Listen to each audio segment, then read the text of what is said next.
totally connected through this venue that we're all starting to here in it. Yeah, that's a good question. There's actually one of the chapters in the imagination book opens with these tech evangelists talking about how, we have poverty in the world, but soon people will be able to put on their headsets and live in mansions. That's like almost a direct quote. Like this idea that it's an escape. We don't have to change what's happening here as long as we can escape into the headset, and then I go down this rabbit hole. So a lot of that has to do with, this idea that I'm working through in that book about how we're living inside someone else's imagination,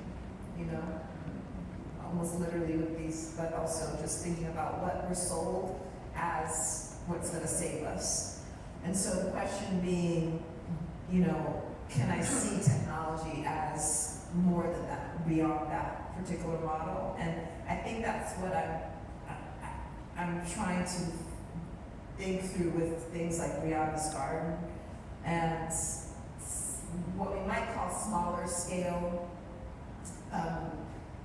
sort of initiatives, but in all cases, what makes the connections or what makes it feel different or liberatory to me is not the technology. We have to put technology in its place. It has a role, but it can't be the thing that's driving, that's either gonna be the dystopia or the utopia. Both of those stories of technology is centering technology.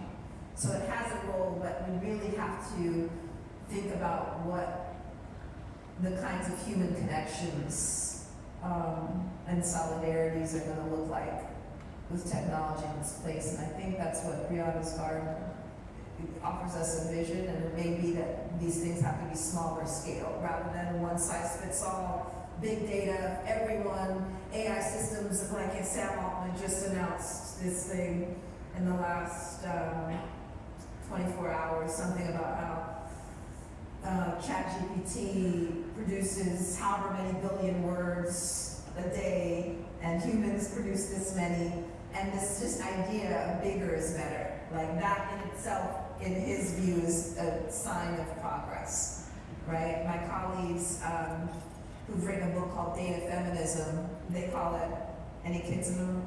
They call it big dick data.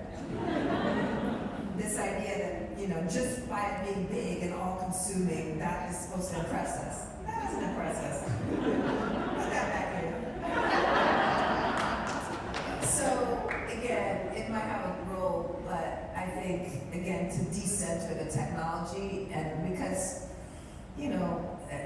again, in the imagination, I have a rant in the beginning of the book around the whole quasi-religious ideology behind the tech industry, in which they're invested in, humans eventually discarding these bodies, uploading our consciousness into the system. They're invested not in humans, but in intelligent life. And in their view, it's a very eugenic view of who is actually intelligent. So their priority is not to the well-being of humanity, it's to salvage the intelligence of the small elite in Western countries who they deem innovators. That's who we need to protect to make sure that survives into the future. And so what happens is they say things like poverty, pandemics, environmental crises, all of these are pesky problems of the present. We shouldn't be investing in those. We shouldn't be worrying too much about those short-term problems. The goal is 3 billion light years into the future to make sure that their brains survive. It's really an interesting and distorted sort of neo-eugenics. So early on in the book, I'm sort of tackling that and just inviting us to read beyond the buzzwords, beyond the hype, to actually see what's animating both the industry, but the specific tools that they're selling us. And so I think last thing I'll say is anything remotely that we can remotely consider, technology for the public good or public interest technology, liberatory technology, we'll have to, we need a different economic model on which, that's the ecosystem for this. And so platform capitalism, we shouldn't be surprised when we get what we get if the driving incentives is this profit, the shareholders making money, the public good is secondary.